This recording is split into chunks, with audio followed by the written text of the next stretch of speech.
Je m'appelle Patrick Voileau. Je suis spécialiste des pierres précieuses et depuis de longues années, je parcours la planète pour les découvrir. Je vous emmène dans un voyage au cœur de leurs origines et des cultures qui leur sont liées.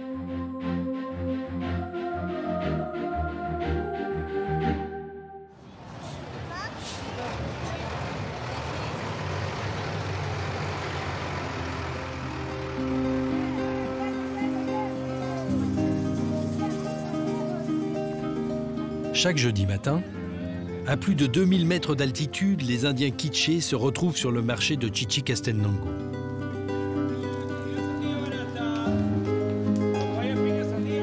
Ce sont des descendants des Mayas. Ce peuple m'a toujours fasciné.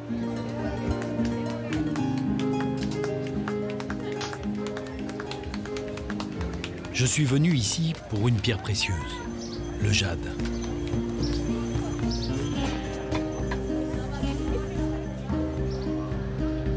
Pour les Mayas, il avait plus d'importance que l'or.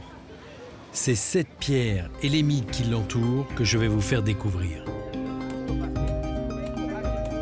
Le Guatemala est un des rares pays au monde à produire de la jadéite.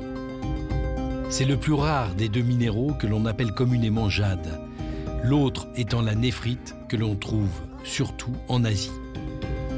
Vénéré surtout jusqu'à l'arrivée des conquistadors, le jade est ensuite tombé dans l'oubli. Bonjour. Son commerce a repris seulement dans les années 70, comme ici sur les étals de Chichicastenango. Du moins, c'est ce qu'on veut nous faire croire.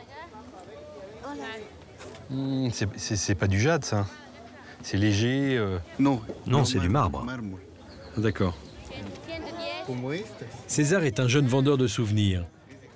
Sa famille tient ce commerce de rue depuis 30 ans. Dans son échoppe, des imitations, mais aussi quelques morceaux d'éternité. Ça, par contre, c'est du jade, hein? Oui, c'est un jade qui vient d'une pierre brute et taillée, comme celle-ci. Ouais. Elle a une texture différente. Elle est taillée seulement sur le devant. Les gens portent du jade ici. En général, les gens l'utilisent comme un soin. Ils le placent sur la partie infectée et grâce à la pierre, l'âme va se purifier. En Europe, on disait que le jade, d'ailleurs, ça vient de... Il y a le jade néphrite, par exemple. C'était la pierre des reins, on mettait ça sur l'endroit où les gens avaient des problèmes et que ça soignait. Le jade a une énergie positive. Il amène de bonnes choses aux gens. C'est difficile pour vous de trouver du jade aujourd'hui ? C'est devenu plus difficile après la colonisation espagnole. À cette époque, ils nous ont empêchés de chercher du jade, de continuer à en extraire. Ça date de la colonisation espagnole.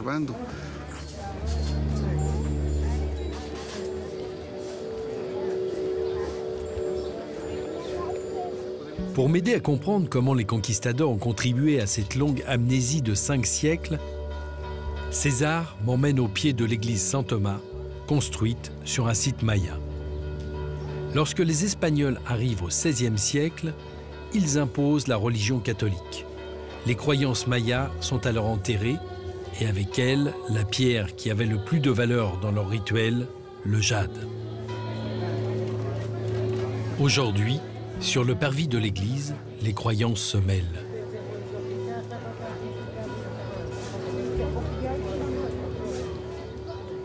En dessous, là, sous cette église, c'était un temple maya?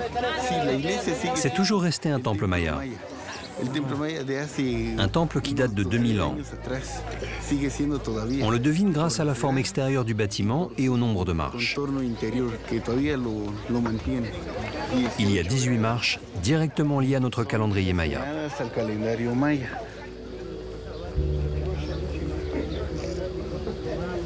Face à l'église, les chamans quichés, qui continuent à pratiquer leurs rites ancestraux, portent au cou du jade pour rester en lien avec leur dieu.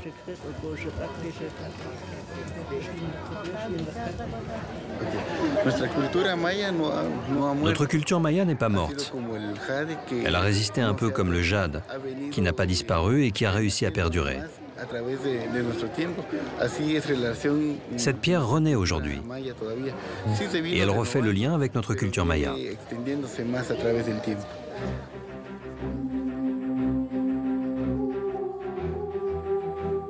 Le jade est aujourd'hui à nouveau exploité. Et avec lui, c'est tout un pan de la civilisation maya qui ressurgit.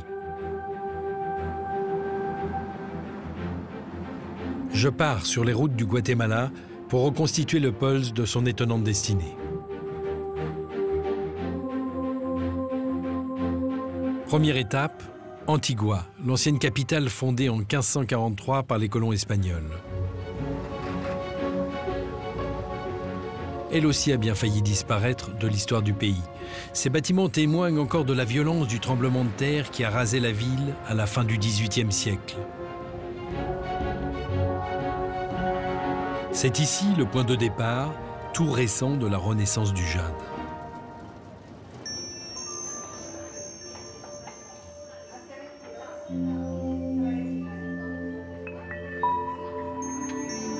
Dans les bijouteries d'Antigua, je constate qu'il a retrouvé son statut de pierre précieuse. Le jade en Asie est le plus souvent vert. Ici au Guatemala, il se part de blanc, de rose, de noir, au total plus de 40 nuances de couleurs qui dépendent des sels qu'il contient.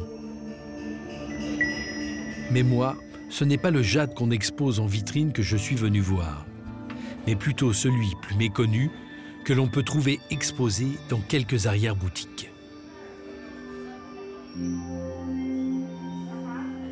Ces pièces d'exception sont des répliques de masques sacrés conçus à l'apogée de la civilisation maya.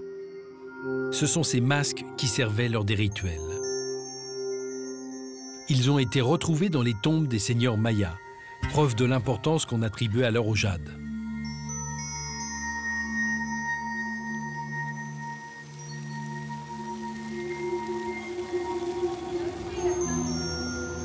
Dans le centre d'Antigua, je connais un atelier où l'on fabrique les répliques de ces masques selon un savoir-faire ancestral, mais avec les moyens d'aujourd'hui.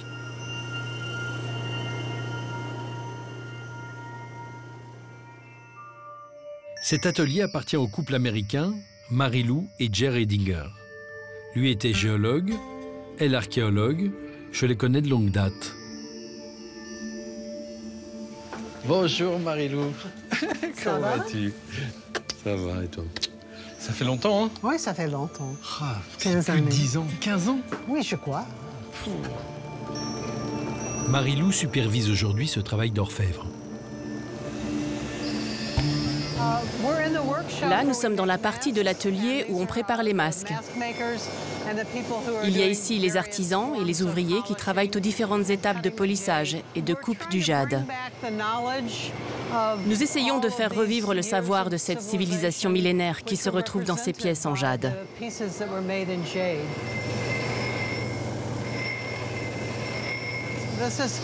Là, c'est une mosaïque. Ça vient d'une seule pièce de jade. C'est comme un puzzle, hein? Ouais. On utilise un moule en bois. Ensuite, on dessine chaque pièce de jade selon le modèle d'origine. Et après la découpe, on les assemble pour obtenir la réplique du masque original.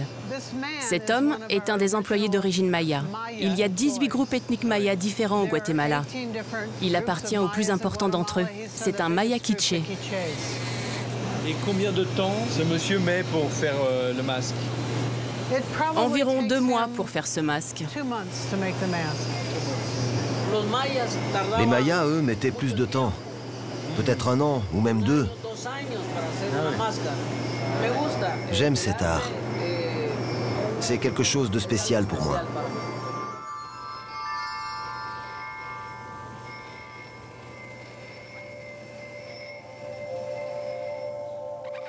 Marilou a permis aux Mayas de réveiller une belle endormie et de renouer avec cette pierre si sacrée pour leurs ancêtres. Dès la colonisation espagnole, mines et ateliers de jade ont été abandonnés et oubliés, jusqu'en 1973, soit 5 siècles plus tard, à l'arrivée de Marilou au Guatemala. Marilou, comment tu as fait revivre le jade de ses cendres? Tu peux me raconter l'histoire? Bien sûr. Jay voulait s'installer au Guatemala. Il voulait y chercher du jade et que je vienne avec lui. Je lui ai dit non. Il n'y a pas de jade au Guatemala. Pour me convaincre, il est allé à Washington. Et il a lu tout ce qui a pu être écrit sur le jade à la Bibliothèque nationale. Ensuite, il est venu me voir avec un ouvrage déterminant, un tout petit livre écrit par un géologue qui avait passé 20 ans à chercher du jade. Après avoir éliminé le Mexique, le Nicaragua, le Costa Rica, il en a conclu que c'est en explorant la vallée du fleuve Motagua qu'on en trouverait. Personne n'a jamais lu son livre. Il est mort avant qu'il ne soit publié. Mais ce livre était une vraie carte au trésor. Et c'était le début de cette belle histoire. Ça n'a pas été facile. Dès que j'ai trouvé du jade, je suis allée voir le gouvernement du Guatemala et je leur ai dit que j'avais un gisement. Mais ils m'ont répondu « Il n'y a pas de jade au Guatemala. Vous êtes juste une archéologue complètement folle. Partez, retournez d'où vous venez et ne venez plus nous importuner. » Il nous a fallu plus de 15 ans pour convaincre les gens que c'était vraiment du jade.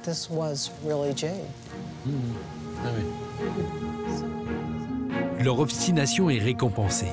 Durant 3 ans, Marie-Lou et Jerry Dinger explorent le pays jusqu'à trouver une première mine, autrefois exploitée par les Mayas, et oubliée après l'arrivée des Espagnols. Sur cette carte, Marie-Lou m'indique sa localisation. La mine est située à 500 km d'Antigua. Je vais maintenant remonter le fil du jade jusqu'à son lieu d'extraction.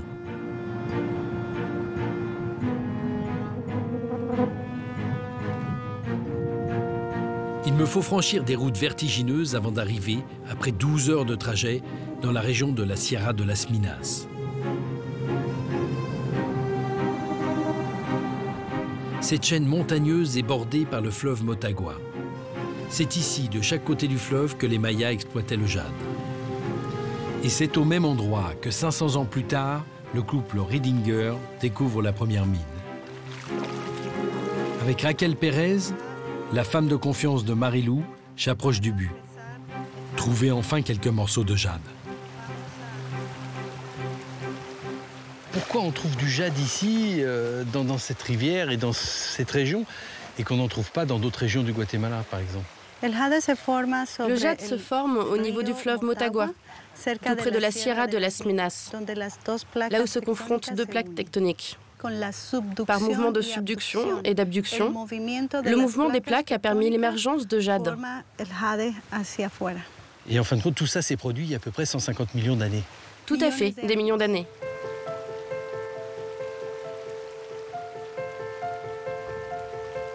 Le jade est une roche issue de la chaleur et de la pression provoquée par le frottement de la plaque des Caraïbes et celle du Pacifique. Et c'est en bordure de faille qu'on trouve ces résurgences.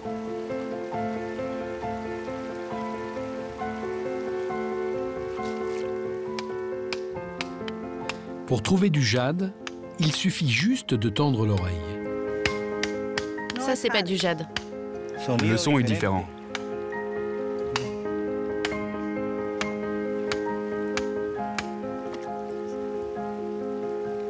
Ah oui. Comment vous faites la différence avec les... Le son n'est pas le même. Le son.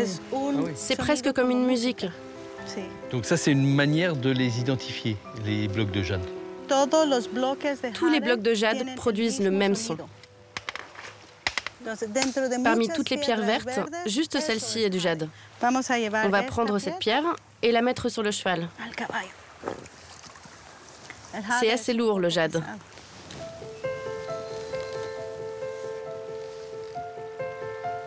Une fois identifiée, la pierre de jade requiert beaucoup de patience avant de révéler ce qu'elle recouvre sous son aspect terne en surface. Ça, c'est une des plus grosses roches de jade que nous ayons trouvées. Elle est énorme, celle-là. Énorme. Combien elle pèse, cette pierre? Probablement plus de 10 tonnes pour une seule pierre. C'est très lourd. On voit différentes couleurs. Ah oui. Souvent, en surface, la roche a une teinte banale. Elle est différente de l'intérieur. Quand tu la coupes, tu découvres de belles surprises à l'intérieur. Oui, on voit, elle était très très bleue. On ouvre comme une petite fenêtre pour voir la couleur. Et là, c'est pareil. Il y a cette matière, c'est doux. Oui, c'est dur, c'est froid. Le jade est dur, froid et lourd. Superbe. Mais comment les Mayas transportaient-ils ces pierres à une époque dépourvue de route? Le fleuve est à nouveau la clé. Lieu d'extraction du jade, il servait aussi de route commerciale au temps de la civilisation maya. Sur ce fleuve, l'archéologue Arthur Desmarais a découvert un atelier de découpe de jade. La rivière permettait alors de transporter plus facilement les blocs de pierre brute. Cette rivière, c'était un passage pour les Mayas, c'était important. Ah oui, c'est un peu comme le fleuve Mississippi aux États-Unis, la Seine ou le Danube. C'était la super autoroute des Mayas. Tout autour, ce n'était que marais et lacs. Ailleurs, c'est la jungle. Et avec les racines des arbres, c'est très lent. Mais par là, on pourrait aller direct jusqu'au Mexique.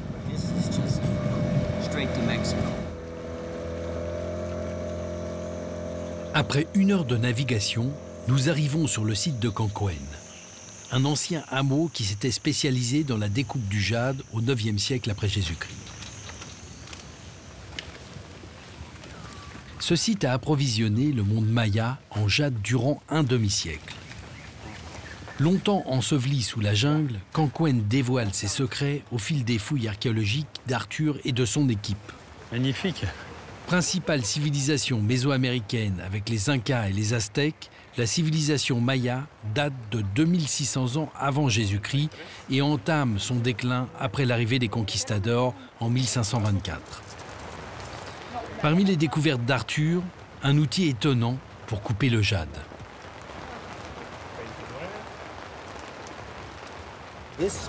Ça, c'est ce qu'on appelle une perceuse. C'est une sorte de perforatrice, c'est très simple à utiliser. Vous mettez une pincée de sable, de l'eau, et là...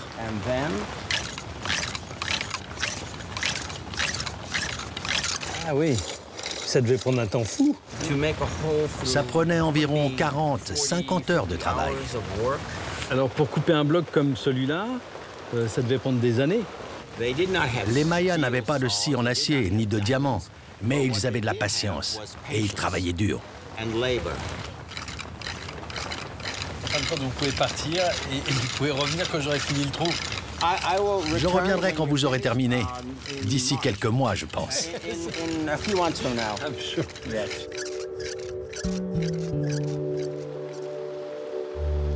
Combien de personnes travaillaient dans cette industrie ici, en réalité? C'est dur à dire. Il devait être, je ne sais pas, peut-être 150, 200 en tout, aux différentes étapes du processus. C'était vraiment une production de masse. Ici, c'est le plus grand atelier de production du monde maya. Pendant 45 ans, il a connu un essor spectaculaire.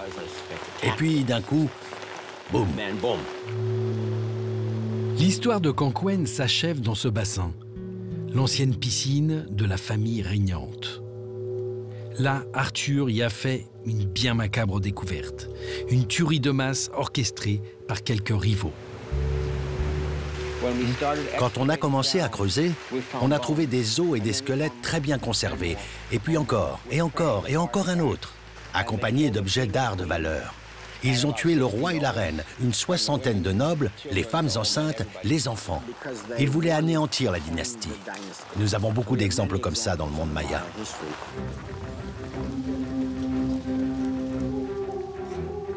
Pour que je comprenne l'importance du jade, Arthur m'emmène dans l'une des cités les plus imposantes du monde maya, Tikal. Cette cité enfouie dans la jungle était la capitale d'un des plus puissants royaumes mayas.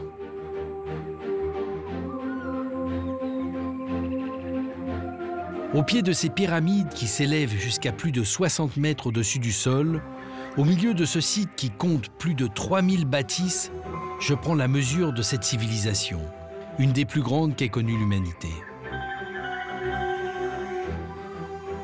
Ici, 33 rois se sont succédés, avec un âge d'or vers l'an 900 de notre ère. C'est-à-dire à la même époque que l'atelier de découpe du jade de Cancoén. Tikal est alors l'une des principales destinations finales de la pierre. C'est ce que les fouilles archéologiques ont permis de découvrir. Ces deux temples-là ont été construits par le plus grand de tous les rois, Jasso-Chankawil. Là-dessous, c'est sa tombe, et ça, c'était son temple. Et là-bas, c'est le temple qu'il a fait construire à son épouse. C'est un peu comme le Taj Mahal. Dans sa tombe, on a trouvé une quantité impressionnante de jade. Et ce que les gens ne comprennent pas quand ils voient aujourd'hui tous ces objets en jade, c'est à quel point ils étaient sacrés.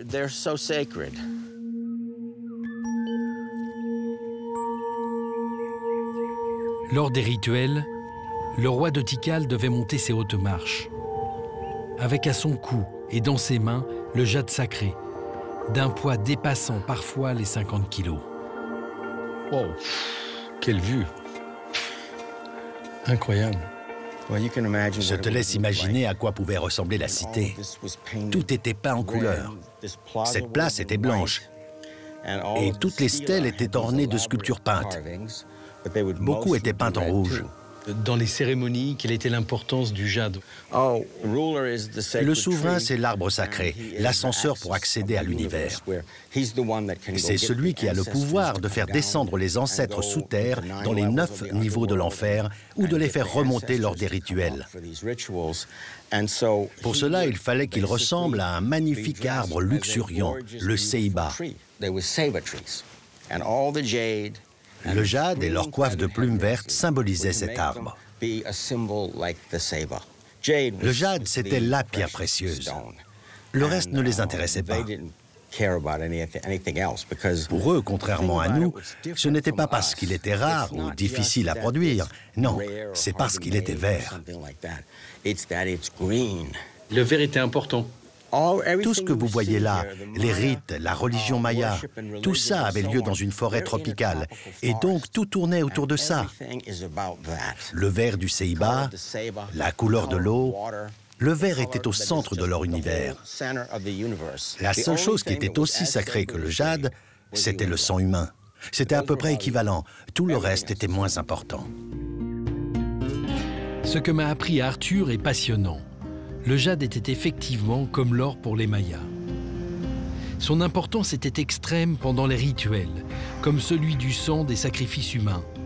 Vert pour le jade, rouge pour le sang. C'est dans la capitale que je vais avoir la preuve que ces deux couleurs ont une force spirituelle pour les Mayas. Je suis à Guatemala City et j'ai rendez-vous avec 2 archéologues qui ont fait une découverte incroyable.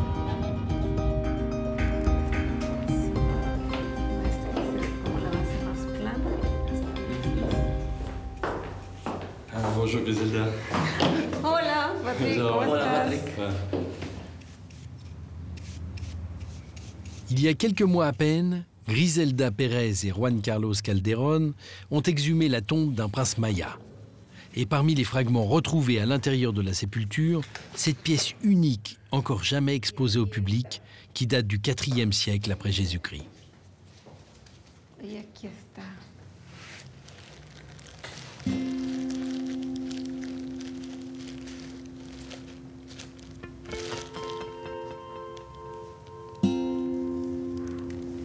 Quelle merveille. Incroyable. C'est merveilleux.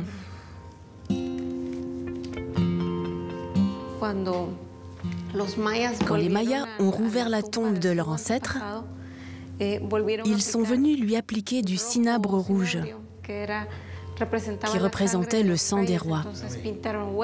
Ils ont peint ses os, ses restes, et bien sûr, ils ont peint son bijou principal. Ah oui, du cinabre. En réalité, c'est un minerai de mercure qui est rouge. Et donc, ils appliquaient ça comme colorant dessus. Pour le ramener à la vie, pour que le sang circule à nouveau et rende la vie. Et en dessous, c'est vraiment du jade vert? Dans de nombreuses sépultures, on a même retrouvé des petits morceaux de jade, intégrés dans la bouche des morts. Parce que le jade était le matériau, ou plutôt la pierre, qui pouvait capturer le dernier souffle de la personne qui était en train de mourir. Et c'était le lien de son esprit vers l'au-delà. C'est Griselda qui a fait cette étonnante découverte à seulement quelques kilomètres de Tikal. C'est merveilleux, j'en suis encore émue d'avoir été la première à toucher ce masque, enfoui depuis 1700 ans. Tu peux imaginer à quel point ça a été important pour moi, mais aussi pour n'importe quel Guatémaltèque de trouver ce visage et de découvrir qu'il pouvait représenter le visage de nos ancêtres. D'être la première à voir ce masque, à pouvoir l'admirer, ce fut un énorme privilège. C'est surprenant parce qu'il vous ressemble, les yeux, le nez, les lèvres, c'est vraiment, c'est votre ancêtre. Absolument. Il pourrait être mon ancêtre. Oui, c'est vrai.